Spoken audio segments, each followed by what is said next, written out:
Good afternoon, everybody. First and foremost, I want to apologize for the massive delay in getting this show to you guys. Listen, it's been one of those days. But listen, I'm pleased to say I'm joined by Keg from the Magpie channel. How you doing, Keg? Thanks for joining, mate. Yeah, I'm very well. Sorry for the delay. That's my fault. I had issues at work, but yeah, we're here now. Thank you for having me, and yeah, looking forward to the show. Yeah, no worries. And yeah, guys, listen, we're going to be looking at our big game on Saturday. Arsenal taking on Newcastle, and yeah, how are you feeling about the game genuinely? Because I know you guys have, have not been. You guys are off the back of that defeat to Leicester. So yeah, how are you generally feeling about this game?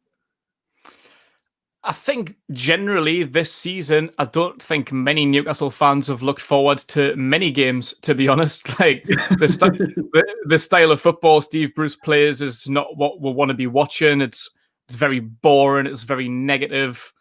Yeah, we never look forward to it, especially coming up against good teams. I know Arsenal have struggled for the majority of this season, but you're back to playing good football now. You are doing pretty well at the minute, so. Yeah, like we'll take this as a top team where we expect to play very defensively, let you have about 80% possession, the majority of the chances, and probably just defend as much as we can, but ultimately probably get beat about 2-0. So yeah, like it's just one of them. Like we'll try our best to scrape a result out, but yeah, we're not overly optimistic, unfortunately.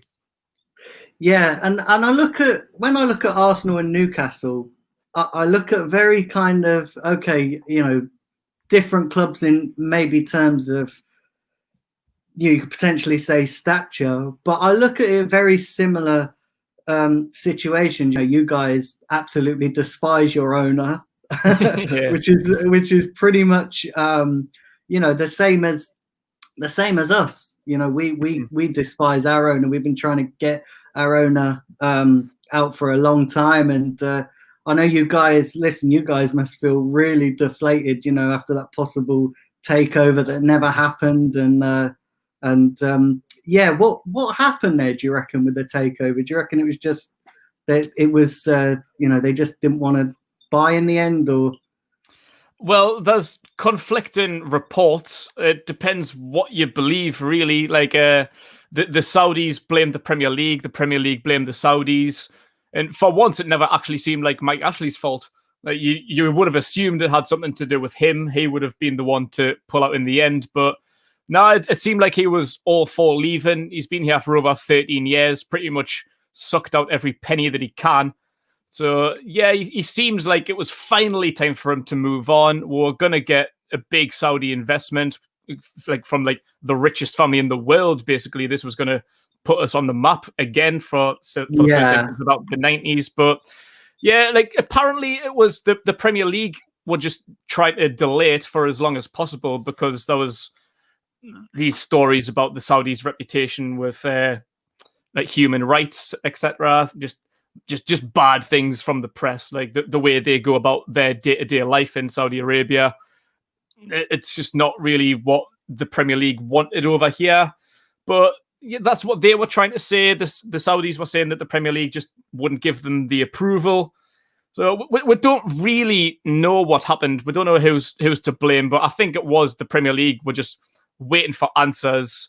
The Saudis didn't give the answers that they wanted, so it was just sat on the table waiting for someone to finalize it, really. Like the Saudis needed to say their part, the Premier League needed to say their part, and in the end, nobody said their part. So it just washed away into nothing. And the Saudis eventually pulled out because they were sick of waiting, and the Premier League just blamed it all on them. So yeah, the Saudis, we're in currently. They don't hang around for long, the Saudis, do they? They want a quick investment. Yeah, but I think if it was going to go ahead, I think they just needed to clarify just little things like who was going to be the owner, who was going to be the chairman, just find little details of the deal.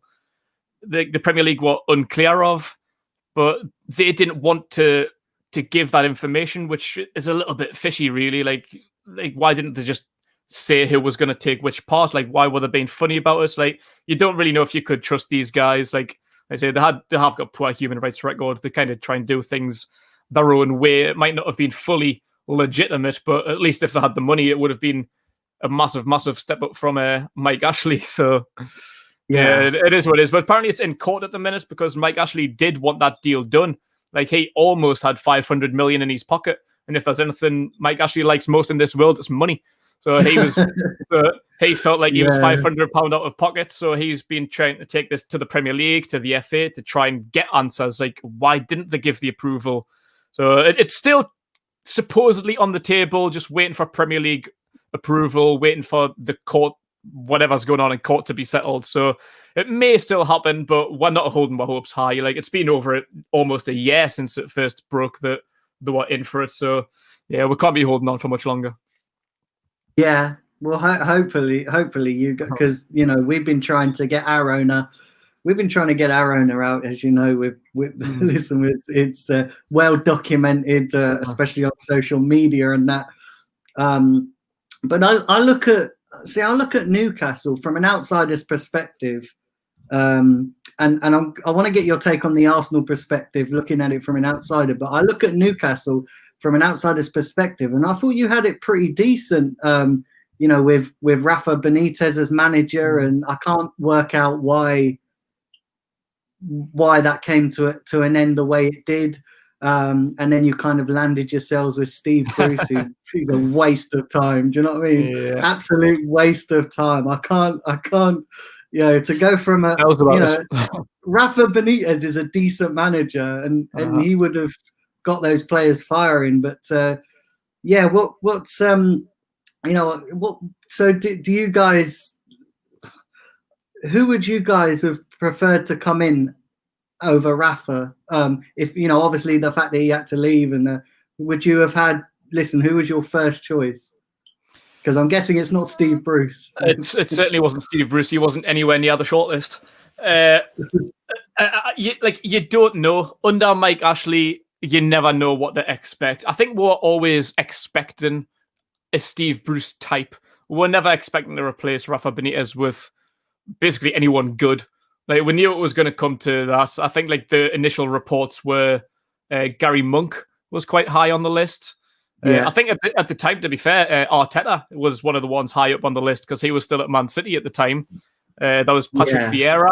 Patrick Vieira was on the short list, but we knew it wasn't going to be anyone with Rafa's credentials. We knew it wasn't going to be a Pochettino, a Mourinho, like no one like that. So I think we always knew it was going to be a Steve Bruce type, like a Sam Allardyce, a David Moyes, a Pardew return. Like, yeah, it was always going to be a Steve Bruce type, like a yes man. That's why Rafa left, because Rafa's an intelligent bloke, an experienced manager. He's won things all over the world. He didn't need Newcastle, but he wanted to build a project. He's seen something in Newcastle that he could really sink his teeth into to help us like progress for the future. Maybe not initially, but 5-10 years down the line, like he wanted to build foundations to help us succeed in the future. But that would have cost Mike Ashley money. That would have meant some real investment, which Mike Ashley doesn't want. Mike Ashley just wants Premier League football. Money. If we can sit in 17th every season, he's happy to do that. Rafa wanted more, but so that's why that came to an end. Like, Rafa's contract was running out. They were trying to negotiate. A contract was offered, but and that's the thing. He's a winner, Rafa, isn't he? He's a born winner, and I think if Mike Ashley had given him the right funds, he could have really transformed you guys, and you guys could have been up the table. If nothing else, at least trying to go for one of the cups, like the Carabao or the FA Cup, which I think maybe that you guys probably would have been happy with that as a starting point. Yeah, we're on a 51-year drought at the minute. So, like, anything would be good. The way things used to go, it's funny actually, because under Rafa and other previous managers, we've never really taken the cup seriously. Like, we've always been put out against lower league opposition, like rotating the squad a little bit too much, giving too many youngsters a chance. and being put out early doors. I think last year was the first time we got past the FA Cup fourth round under Mike Ashley, which is 13 years. So credit to Steve Bruce where it's due. He's actually taken Cup seriously. We got to the quarterfinal last year. We got to the quarterfinal of the Carabao this year. I know the quarterfinal, it's not that far, really. Like, it's not winning it. It's a far shot from winning it, but it's as far as we've been.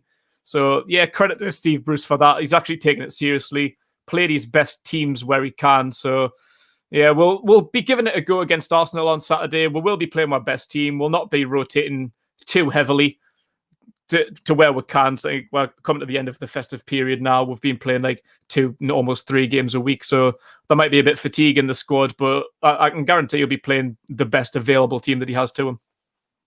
Yeah. And before we come on to our match at the weekend, I want to ask you, from an outsider's point of view, what's your take on the Arsenal situation? Because, fans aren't... The Arteta's dividing the fan base. Listen, it don't take much to divide our fan base. Yeah. We could start a fight. We could start a fight in an empty room. Do you know what I mean? It's that toxic at the moment. But what's your take on the whole situation at Arsenal from an outsider's point of view? I honestly don't really know, because when I was growing up, like, Arsenal were one of the top sides, like through the 90s, through the early mid noughties. Arsenal were always one of the top sides. It was always them and Man United neck and neck fighting for the title, FA Cups. Wenger was playing really, really good football, had a really, really good team. But then as he was getting older, his style started to peter out a little bit. You just weren't really challenging anymore, especially once Mourinho and Abramovich took over at Chelsea. Then it just kind of started to dwindle away a little bit. I don't know whether it was the manager, the players, the owners. Like, that's not really for me to say. I'm not too sure. But with the Cronkies, like, I understand why you don't like them, because you're far from that 90s Arsenal, the Invincibles Arsenal. You're looking light years away from being back to a team similar to that. But from like Newcastle's perspective, like, we've got an owner that doesn't invest, and he's quite clearly open about that. He doesn't want to succeed. He doesn't want to do this, that, and the other.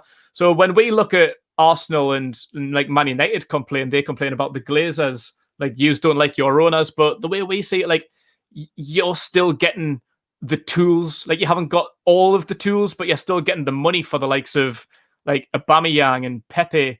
Like, you're still spending big money on big players, which we could only dream of. So I don't know. I don't know why he's not as good, because I think the team's there, minus 1 or 2. I think defensively, you've been a bit suspect for the last few years with the likes of David Luiz and Mustafi. But yeah, I don't know. I thought Arteta was a decent appointment. He's young and inexperienced, so he only had himself to prove. He was learning under one of the best managers in the world, under Guardiola, for a good few years. So I thought he might have came in with some good tactics of his own.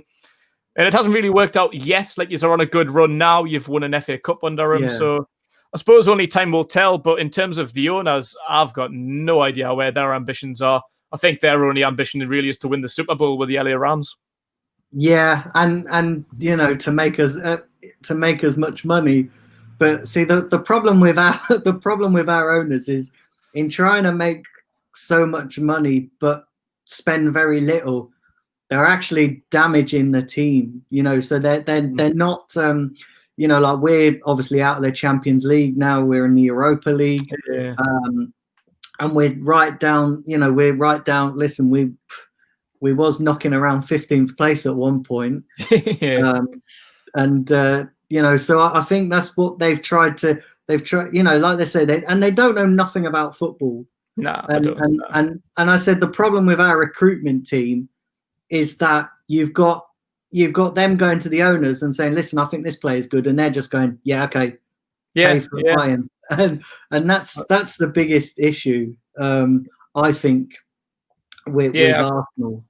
Yeah, I completely agree. Like, football is too much of a business these days. Like, owners aren't owners like they used to be. They're just billionaires who want a quick paycheck. Like, Mike Ashley's the prime example of that. But clubs are being taken over by owners that haven't got a clue about football. Like, They don't really know how to get the best out of players. Like, that's why managers, for me, a football manager doesn't exist anymore. The head coaches. That's why Rafa Benitez left, because he wanted to be a manager and take care of things from the top down. Like, in my opinion, the last two great football managers were Sir Alex Ferguson and Arsene Wenger. Like, they used to run the clubs from the top down all the way to the youth academy. They don't do that anymore. Like, head coaches basically just put the cones out in training and pick the starting 11. Like, it's like ran by these billionaires that haven't got the foggiest idea about football. Like, you can look at the Man United squad as well. They're owned by NFL owners too. Like, just these American billionaires that want to win the Super Bowl and haven't got a clue about Premier League, Champions League, how to win, anything like that. And it's sad to see. Like, football's not like it was 20, 30 years ago. It's been wasted by these rich people that just want a quick paycheck, really. Yeah, definitely. And I just want to quickly say hello to everybody in the chat. Sam, Taib, Frankie, Joanne, John, Russ. Listen, just a few of you to name. Remember, guys, keep smashing that like button. It's so important to help getting the channel to grow on the road to 2,000 subscribers. So yeah, please keep smashing that like button. Keep subscribing if you are new. So let's look ahead to our game on Saturday. Because obviously it's at the Emirates. I always come in to the fixtures against Newcastle, especially the away fixture. Not so much now in the pandemic, but usually Newcastle, it's a good away trip. Banging night out, good beer, good places to go. But obviously we can't do any of that in the pandemic. But looking ahead to the game, are you sort of? Do you think the Cups is your best opportunity? Of obviously is your best opportunity of a trophy. But do you think, because we have had such a shaky start, and when you look at Arsenal, we've obviously lost 8 games in the Premier League. You look at on paper, you probably say that Arsenal are probably the better team, but this season is such a mad season where everybody's beating everybody, and it doesn't matter what competition it's in. Do you kind of fancy yourselves a little bit with that in mind? No, not really.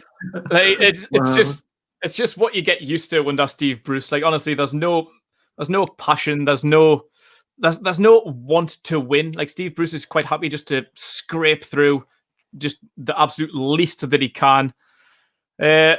If we played this game 3 weeks ago when yous were really, really bad, sitting 15th in the table, we might have fancied it a little bit more. But when you come up against the likes of when like Aubameyang, Lacazette, all them guys are on the field, it's chalk and cheese, really. The quality between the starting 11s is a massive difference. But yeah, like the Cups are our best chance to win, but we need to hope for good draws. Coming against teams like Arsenal isn't what we want. Like, I mentioned before, we've getting to our first quarterfinals in both the FA Cup and the Carabao in the past 12 months for the first time since about 13, 15 years. But when you look at who we've got last season in the FA Cup in the third round, we got a nice away tie to Rochdale. That ended up a draw, had to go to a replay. The next round was at home to Oxford United, drew 0-0 at St James's Park. That one had to go to a replay and then went to extra time in the replay. The next tie was West Brom, who were in the Championship at the time, got through with them and then got put out in the quarters by Man City. In the Carabao, we've had Blackburn, Morecambe, Newport, and Brentford. Each game, apart from the Morecambe game, were won 7-0. But other than that one, was scraped through against these League One, League Two sides and eventually got put out by Brentford. It's just not good enough. Like, we've scraped through to the quarters because of a lucky draw. So when we come to the third round draw and you get drawn a team like Arsenal, it's game over, really, because Steve Bruce is just going to set up defensively. He's just going to let you have all the ball. We're just going to soak up the pressure. And we'll defend well. I've got no qualms about our defense, like especially with Carl Darlow in goal. He's been our saviour this season. But when you allow so much like attack from the other team, when you allow them so much possession, sooner or later something's going to slip through, and it always does. Like the best thing we can really hope for is a scrappy 1-0 win, just defend and then counter attack late on. Maybe a draw. I'm not sure if there's any replays this year in the FA Cup. It might go straight through on the day. I'm not too sure how it works out this year. I think they've scrapped the replays, haven't they? Yeah, I think so. Yeah, I think it's just a one-off game. Yeah, so I think maybe just like trying to scrape through a replay and then like or penalties, whatever it is. That's the best opportunity we've really got, trying to beat you on penalties. But I'll say that there's no ambition with Steve Bruce, like especially the way you've been playing the last few games. You've been looking really, really good. So yeah, we're not optimistic about this. It's like playing the Arsenal from a few years ago. We're coming into this game playing like a top 4 side, and Steve Bruce, he hasn't got a clue how to play top 4 sides. Like it is just give them possession, let them come out with, try and hit them on the break, and let's say like 9 times out of 10 we'll leak a goal and lose the game. And I think what saved us as well is playing the youngsters. Because a lot of our experienced players are just total rubbish. So what sort of lineup from Newcastle are you expecting? What sort of lineup are you expecting Brucey to go with? It'll be 5 at the back. That's his defensive special formation. At the minute, we've got quite a few injury problems, to be fair. We had a massive issue with COVID a few weeks ago. The training ground was closed down. A game, I think it was Aston Villa, was postponed because everyone was down with the virus. There's some still recovering now, some still out with the virus. Injuries over the festive period. So our squad's pretty thin. So I can pretty much assume we'll be playing the same team that we basically have for the last 3-4 games. There's maybe a big question mark in goal. Carl Darlow, as I mentioned before, he's been our saviour this season, but in the past few years, he's been our backup goalkeeper, with Martin Dubravka being our first. He's been our saviour. Like, we're relying too much on goalkeepers. So, yeah, Dubravka has been one of our best players for the last few years. But he's just come back into the team now. He was on the bench against Leicester. So maybe Bruce might be looking to give Dubravka some cup minutes. I think he's confirmed that Darlow is going to be the number 1 in the league going forward. But in terms of the cup, not sure. There might be a change there. We'll have DeAndre Yedlin as the wing back on the right. Probably Matt Ritchie left wing back. Fabian Schär, Federico Fernandez, and Kieran Clark as the centre backs, as that's all we'll really have. Ex-Arsenal boy Isaac Hayden, he's our rock in midfield with the young talent in Matty Longstaff. He's finally just broke back into the first team. With the likes of, not sure how the front's going to go. Hopefully Callum Wilson starts up front. And then the wingers, it's either going to be Jacob Murphy, Miguel Almiron, or Joe Linton. I think Ryan Fraser's just getting back into first team fitness now, so hopefully we'll see some minutes from Ryan Fraser, because he's been a big miss this season. But yeah, probably Murphy and Joe Linton, I would assume. Yeah, and you've got, I look at guys like Almiron and Callum Wilson, and they're 2 attacking outlets that you could, they probably could cause us some problems, because one thing I will say is you might not get many chances, but you will get a defensive mistake from Arsenal. So, listen, it always happens. Listen, we're just calamitous at the back. It doesn't matter who we've got. Whether it's Holding, Pablo Mari, or Mustafi, or we always gift teams goals, and we always give teams victories or goals, and it's just proper insane. Like last season, at the back end of last season, we played. I think it was Brighton. They'd not won a game at home. As soon as they played us, they beat us. So it's kind of one of them. It's sort of like I am confident, because I think we've got enough in the squad to kind of get a result, but because consistency has been a big problem for us this season. It's 1 week we can turn into prime Barcelona, and the next we'll turn into League 2 blooming Plymouth Argyle or something. Do you know what I mean? Or it's just proper insane. It really is, and that's been our problem for years. When you look back on it, is consistency is just, it's massive. So, what do you think the score will be? Let's go for a score prediction from you. I'd probably say 2-1 to Arsenal. I think if your guys turn up as they have the last few weeks, I'm a big fan of Emil Smith-Rowe and Martinelli. They're looking great. Saka as well. I think as long as them three play ahead of a striker, whether that's Aubameyang, Lacazette, maybe Aubameyang on the left-hand side in place of Martinelli, Yeah, there's goals there. There's talent there. There's young, hungry lads who really want to show what they're worth and try and remain starting 11 players. So yeah, as long as you have all the possession as expected and really good our centre backs, we're vulnerable to a couple of goals, of course. So yeah, I think you'll get a couple of goals if Arteta really plays a strong team. I think if you maybe rotate a bit too much, that's maybe the best way we can get something out of the game. But if you play your best possible 11 with, I'll maybe say Aubameyang, Smith-Rowe, Saka and Lacazette, you'll win with that front lineup, no problem. The best thing we can hope for, which is why I say 1 goal to Newcastle, is, as you say, defensive problems. If we try and go at you, which we can do, like we did against Liverpool, we played really, really well against Liverpool. Like they're a strong outfit. If we put a little bit more into that game, we could have even taken away 3 points. Like, we've got it in the bag. We just don't pull it out the bag too often. It just stays rock bottom of the bag, and like we just don't show anything. So yeah, as long as we play our best team, if you are vulnerable at the back, if you're prone to a couple of mistakes, we've finally got a striker in Callum Wilson who can take advantage of those. He's clinical in front of goal. Last season, when we were playing with Joe Linton every game, he's not a known striker. He's not even a striker. He's not clinical enough. He's not in the right places at the right time. He doesn't read the game in attack all that well. So as long as Callum Wilson's up front to take advantage of those chances, we've always got a goal in with. So yeah, I'd say 2-1 to Arsenal. Wow, that's this Diego is obviously a Palace fan. He's predicting a 1-1 draw for Arsenal Newcastle. They actually can't be a draw, so I think there's got to be a winner. You know, I don't think it goes to a replay because of the congested season. Yeah, I think penalties is maybe our best shout, really. If we can defend, try and hold on to a 1-0, 0-0 maybe, then yeah, we could try and take it on penalties. We beat Newport earlier this season on penalties, so that's probably the best way we're going to get anything out of this game. I don't think we're going to win it in 90 minutes. Yeah, and you haven't got long to wait for revenge because we're playing you in a couple of weeks. Yeah, a couple of weeks, yeah.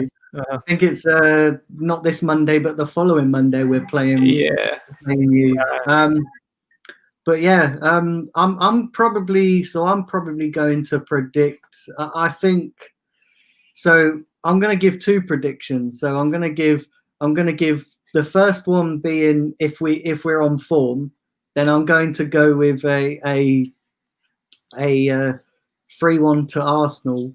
But then I'm going to go with my head prediction, knowing how we can play, knowing that we do have a mistake in us, and knowing that we do have the potential. And because we won the FA Cup last year, I don't think we're going to be as consistent in it this year. I think our priorities are going to be the Europa League, trying to get into the Champions League. And, you know, we've got bigger fish to fry than the FA Cup. And I actually think if we don't take it seriously, I think you guys could beat us, you know, on penalties and maybe nick a last minute goal or something. But so yeah, it kind of really depends what Arsenal turns up.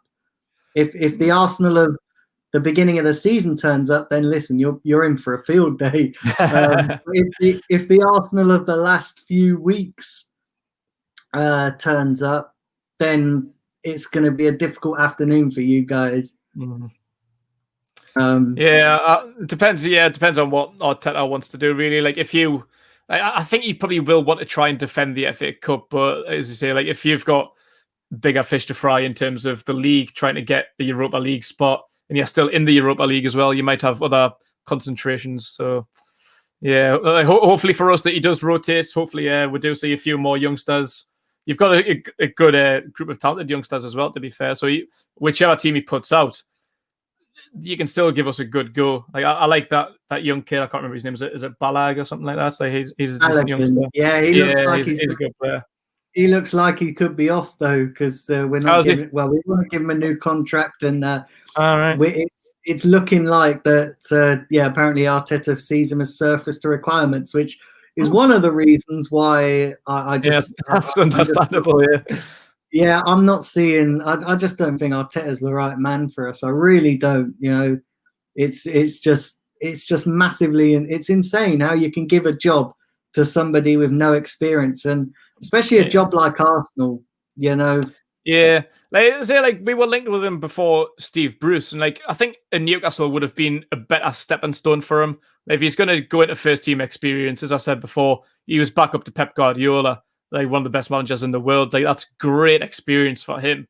But if he was going to come into first team football, I say Arsenal's a big club. You've got big ambitions. Like, you can try and win the league with the squad that you've got. You can compete in the Europa League, Champions League, whatever it is. So yeah, like giving someone inexperienced a big job like Arsenal, I think it was very, very risky. But see how it pans out. But other teams do it though. You see, like Lampard at Chelsea, Ollie at Arsenal. There's loads of inexperience. Like to be fair, Steven Gerrard, he was an inexperienced manager. He's doing a cracking job with Rangers. So it depends. Sometimes you get lucky, sometimes you don't. Like, I think that's the way the leagues are going now with these younger managers. You're not getting the likes of Alex Ferguson or Arsene Wenger being in the job for as long as they did. You're not getting that now with managers. You're not getting, football is very reactionary. So if a manager's underperforming, they're out the door, or they should be out the door. I mean, unless it's in Arsenal's case when you just give Arteta chance after chance. But do you think he's on the tip of his teeth? I think maybe not so now with these 3 wins. Yeah. But maybe in a little while. I think if he doesn't, I think what's going to be critical is if he has a transfer window and gets in the players he wants and then still underperforms. I think then it's odds on that he's going to be curtains. But how about you guys with Steve Bruce? Is he hanging on, or is he safe? What have they sort of said? Jurgen Klopp will be sacked before Steve Bruce. Wow. Steve Bruce's job is safe as long as he can guarantee us Premier League football, which at the minute he is. Like, while we might not enjoy our style of play, while some of the results aren't pretty, the play certainly isn't pretty. He's guaranteed to get at least 17th, which is what he's been asked to do. Like, Mike Ashley's more than happy with us finishing 16th, 17th every season. Steve Bruce is more than capable of doing that. So his job's safe. He's not going anywhere. He's a cheap option for Mike Ashley, and he's doing the job he's been set up to do. So, yeah, as far as the Newcastle hierarchy are concerned, Steve Bruce is the man.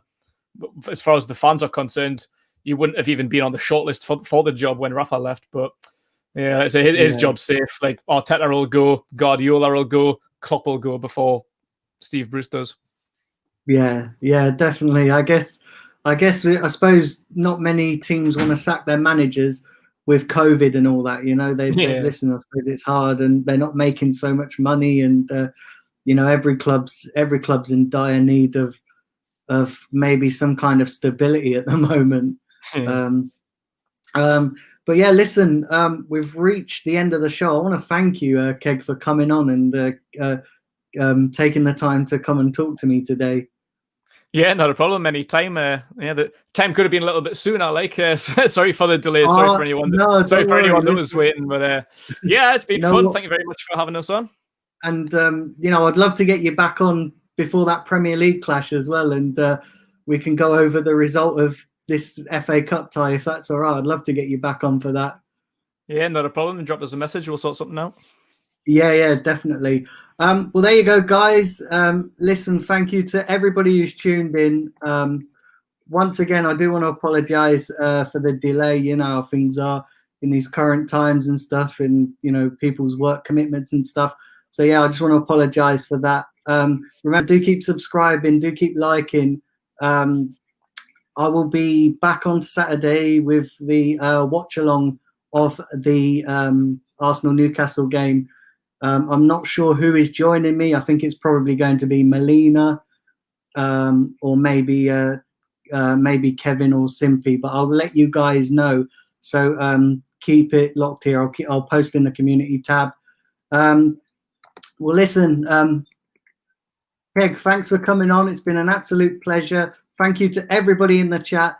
Listen, take care, guys. Enjoy the rest of your day. Take care, guys.